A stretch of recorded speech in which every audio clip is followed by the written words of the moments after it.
He knew every crack and craze line the way he knew the calluses on his own fingers. But this was new. Beneath the thin film of later pigment, his solvent had revealed a disturbance in the gesso. Not a craze, not a crack, but a deliberate incision, scratched into the raw ground with something sharp and unsteady. A child's hand, perhaps. He wet a fresh swab, pressed gently, worked the solvent in a slow circle. The overpaint lifted like a curtain. The name emerged in crooked, uncertain letters. The L tilted too far left. The R had a loop where a loop should not be. Lucian Reed, age 5. He sat back so fast the stool scraped against the concrete floor. The sound was loud in the quiet room. His hands were steady. They were always steady. It was the one thing he could rely on, but something cold moved through his chest and settled behind his ribs. He stared at the name. At his own name, in his own handwriting, he would have known that crooked L.A. Niue.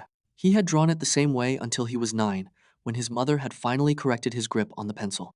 The painting was dated 1898. The provenance file, which he had read cover to cover, traced it to the Vale family collection without interruption. Never lent, never exhibited, never out of family hands.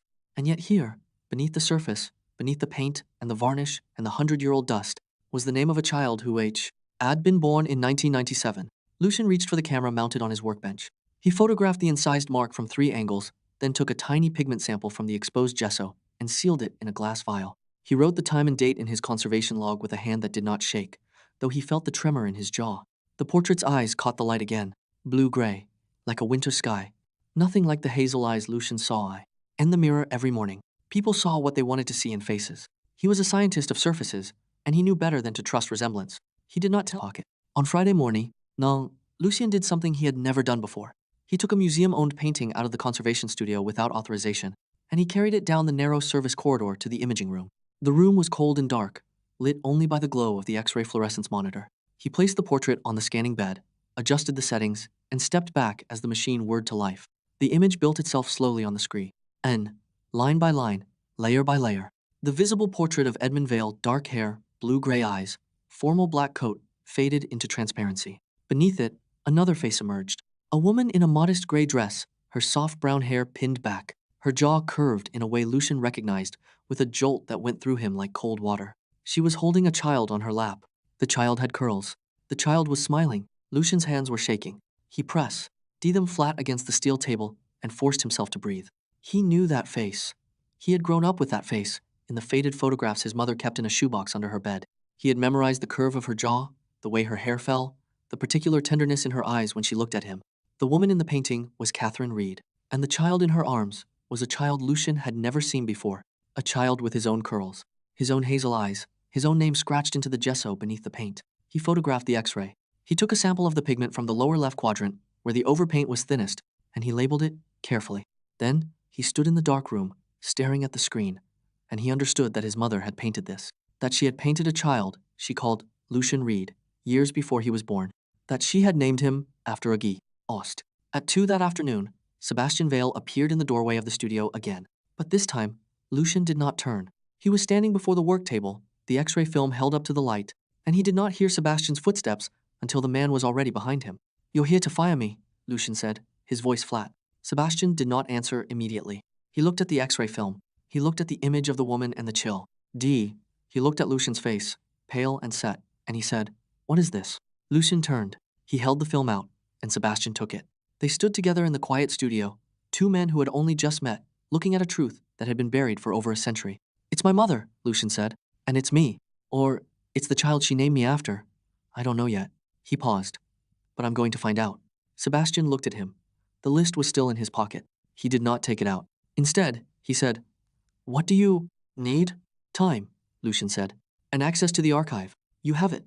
Sebastian left without another word. And Lucian stood alone in the studio, the X-ray film in his hand, and he knew that he had just made an ally of a man who had been sent to dismiss him, and that somewhere in the museum's archive, Lucian said, his voice quiet in the hush. "Catherine Reed, amateur painter, mother of the child." He looked up. "She painted this. She donated it." Sebastian crossed the room and read over his shoulder. The catalog entry was plain. Child number 7, Lucian Reed, age 5. Artist, Catherine Reed. No mention of the Vale family. No record of sale. Then the portrait was never theirs, Sebastian said slowly. "It was never anyone's," Lucian replied. "It was meant to be sold for the orphanage." "It wasn't. It was painted over and kept." He turned the page and found the acquisition ledger entry.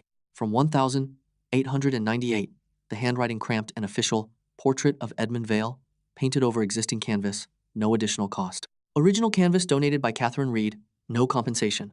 The words sat there in black ink, dry and unapologetic. A theft, recorded as economy. They didn't even pay for the canvas. Lucian said he was not angry yet. He was still in the phase of collecting facts, of building the case. But his jaw was tight, and Sebastian noticed. There's more, Sebastian said. He had found a second entry, dated 1899, in the museum's private bequest book, a ledger that had apparently never been cross-referenced with the public records. Vale family bequest, £500 to St. Agnes Orphanage, in memory of Catherine Reed. He read it aloud. Lucian stared at the page. That's not a donation, that's a payment. It was recorded as a charitable gift, Sebastian said, but it was never repo. Hearted to the trustees. It went directly to the orphanage's headmaster. Hush money, Lucian said. For my mother. For her silence. They stood together in the cold room, the evidence spread across the table like a wound being opened. Lucian picked up the bequest book and turned it toward the light, reading the entry again as if he could find something more in the ink. He did not want to believe it. But the dates matched, the amounts made sense. And his mother had died when he was 7, of an illness with no attending physician, and he had never fully believed the official story. There's a letter, Lucian said. He had found it earlier, tucked into the back of the 1899 annual report, folded into thirds, and never filed properly. He pulled it out now and handed it to Sebastian. It was written in Arthur Whitmore's hand, addressed to the Vale family patriarch, and it read exactly as Lucian H. had feared. The child's mother knows too much. I have paid her, but she is unstable. The portrait must remain beneath the surface. If it is ever revealed, the family's reputation and the museum's endowment will be ruined. Sebastian read it twice. Then he set it down and looked at Lucian with an expression that was difficult to read, something between respect and a quiet, unspoken apology. This makes it fraud, Sebastian said. Not just theft. Conspiracy. It makes it my mother's death, Lucian replied.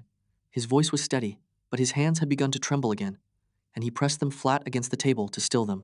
She knew. She tried to stop them, and they paid her to disappear. They paid her to be silent. Sebastian corrected gently. We don't know what happened after that. Lucian Reed, she said. Not a question. No, Sebastian said. I did not. The board approved that decision. You were asked to implement it. The board does not know what I know. Margaret turned to face him. Her expression was cool, measured, the expression of a woman who had spent 30 years learning how to hide her calculations. And what is it you think you know? Sebastian told her. He kept his voice level, his facts ordered. The incised name in the gesso, the x-ray of the woman and child beneath the Vale portrait, the shipping labels on the stretcher bars, the 1897 date obscured by the 1898 overpaint, the orphanage catalog listing a portrait of Lucian Reed, age 5, painted by Catherine Reed, the acquisition ledger entry noting the canvas was donated at no cost. Margaret listened without interrupting. When he finished, she was silent for a long moment. Then she said, That is a story. It is a documented history. It is a sentimental narrative with no legal standing. The painting has been in the Vale family collection for over a century. It has been exhibited, insured, appraised. It is listed in the museum's permanent collection records. No one has claimed it. No one has contested it. It is, for all legal purposes, a Vale heirloom. It was painted over a portrait of an orphan child, a portrait donated to a charity exhibition. The proceeds were meant for the orphanage. Instead, the painting was taken, overpainted, and absorbed into a private collection. That is theft. Margaret's lips thinned. You have a receipt? I have a donor record. I have a shipping label. I have a letter from the museum's 1899 director acknowledging that Catherine Reed was paid to remain silent. A letter you found in an unprocessed archive. Not notarized, not witnessed, not admissible. Sebastian did not waver. The truth does not require admissibility. It only requires that people hear it. Margaret moved closer, her heels clicking on the parquet floor. You are the patron, Sebastian. You are the face of the Vale family. If you pursue this, you will be challenging the very foundation of your family's legacy. The board will not thank you. The press will not thank you. And Lucian Reed will still be a junior conservator with a romantic story and no legal claim. He has a moral claim. Morals do not fund museums. She stopped in front of him, close enough that he could see the fine lines around her mouth. The wariness beneath her composure. The halcyon is bleeding. The auction is the only thing standing between us and insolvency. If you cancel it, if you turn the museum into a public trust, you will be dismantling everything your family built. Is that what you want? Sebastian thought of the restoration studio, the quiet patience in Lucian's hands, the way he had looked at the x-ray film like it was a door he had been searching for his whole life. I want the truth to be honored, he said. I want the painting returned to its rightful owner. I want the museum to survive without selling its soul. Margaret's expression did not change. Then you will fail on all 3 counts. She walked past him to her desk and picked up her phone. I am calling the board this afternoon. I will recommend that your patron status be suspended pending a review of your conduct. You have overstepped your authority. You have interfered with a board-mandated staffing decision, and you have endangered the museum's financial future with baseless accusations. Sebastian stood very still. You are threatening me. I am protecting the institution. You are the one threatening I. The morning light in the restoration studio felt wrong, too bright, as if the building itself was trying to pretend nothing had changed. Lucian stood at his work table, the surface empty where the portrait should have been. The easel was bare. The clamps that had held the canvas in place for 6 weeks were gone. He had arrived at 7, earlier than usual, driven by a restlessness he could not name, and found the studio stripped of its center. Sebastian arrived at 8, his black coat dusted with the first snow of the season. He stopped in the doorway and took in the empty easel, the neat stack of conservation tools untouched on the table, the way Lucian stood with his hands at his sides, gloved, useless. She moved it, Lucian said, last night. No notice, no paperwork. I checked the log. There's no entry. Sebastian crossed to the table and set down his briefcase. She's preparing for auction. The catalog goes to print tomorrow. She needs the painting photographed and crated. She needs it out of my reach. Lucian turned to face him. His hazel eyes were calm, but there was a line of tension in his jaw. The auction is in 2 days, air thick with dust, and Lucian's hands were shaking by the time he found a metal box under a collapsed shelf, its lid dented, its lock rusted shut. He used his pick set again, working the lock with the same patience he applied to a damaged canvas, and the lid swung open. Inside were ledgers, dozens of them, bound in cracked leather, their pages yellowed but legible. Lucian pulled out the one labeled 1,897 and opened it to the middle. His finger traced the entries, past donations of clothing and coal and school books, until it stopped. Child number 7, he read aloud. Portrait by Catherine Reed, oil on canvas, donated for exhibition and sale. Proceeds to be held in trust for the benefit of St. Agnes Orphanage. If the portrait is not sold within 1 year, it shall be returned to the artist or her heirs. He looked up at Sebastian, who was standing in the weak light, his face unreadable. It was never sold, Lucian said. It was painted over. It should have been returned to my mother. And when she died, it should have come to me. Sebastian took the ledger from him, careful, reverent, and read the entry himself. When he looked up, his voice was quiet. This is proof of ownership. Legal proof. It's proof of a promise. Lucian's voice cracked. It's not proof that anyone kept it. They stood in the cold basement, the ledger open between them, the truth finally in their hands. And then Lucian's phone buzzed. He pulled it out and read the e-message, and his face went pale. What is it? Sebastian asked. Lucian held up the phone. The screen showed a photograph, the portrait of Edmund Vale, now cleaned and restored, displayed on an auction house website. The listing was live. The auction was scheduled for tomorrow morning, with a starting bid of £2 million. She moved it up, Lucian said. She's not waiting for the catalog. She's selling it now. Sebastian looked at the photograph, then at Lucian, and for the first time, he had no answer. The ledger was in his hands, but the painting was already on the block. They had found the truth still live on Lucian's phone when he made the call. He did not ask Sebastian for permission. He did not explain himself. He simply pressed the number he had memorized from the museum's charter documents and waited. His free hand pressed flat against the rusted metal of filing cabinet to keep it steady. This is Lucian Reed, he said, when the museum's legal counsel answered. I am the rightful owner of lot 214, the Edmund Vale portrait. I have proof of title, and I am formally disputing the auction. I am sending you the documentation within the hour. He hung up before the lawyer could respond. Sebastian was watching him, with an expression Lucian could not read, something between surprise and recognition. You didn't need me to do that, Sebastian said. No. Lucian in the boardroom at 9 o'clock sharp. Lucian stood at the head of the long mahogany table, his conservation gloves removed, his hands bare and steady. Margaret Hollis sat at the opposite end, her silver bob immaculate, her navy suit pressed, her expression unreadable. The trustees flanked the table in a semicircle of dark suits and folded NDs. Lucian did not begin with accusations. He began with the painting itself. He projected the X-ray onto the wall screen. The ghostly image of a woman in a gray dress, a child on her lap, emerged from the darkness of the overpaint. He showed the incised name in the gesso, magnified until the crooked L and the looped R were unmistakable. He read the shipping labels aloud, the orphanage ledger, the acquisition entry that recorded the painting OV R as no additional cost. He saved the letter for last. Arthur Whitmore wrote this in 1899, he said, his voice steady. He paid my mother £500 to keep silent about the stolen portrait. She took the money because she was poor, and she died a year later. The payment was recorded as a bequest, but it was hush money. The painting was buried under another portrait, and the truth was buried with her. He let the silence settle. Then H.E. looked directly at Margaret. The auction isn't about the veils, he said. It's about you. You moved the date up to prevent this evidence from coming to light. You've been selling museum assets to cover the endowment shortfall for years. This painting was your final prize. Margaret's face did not change. This is a sentimental narrative, she said coolly. There is no legal standing for a ledger entry from 1897. Sebastian rose from his seat. He did not raise his voice. He did not need to. There is legal standing, he said, in the museum's charter. Article 12 states that any artwork donated for charitable exhibition and not sold must be returned to the donor or their heirs. The charter has never been amended. The painting belongs to Lucian Reed.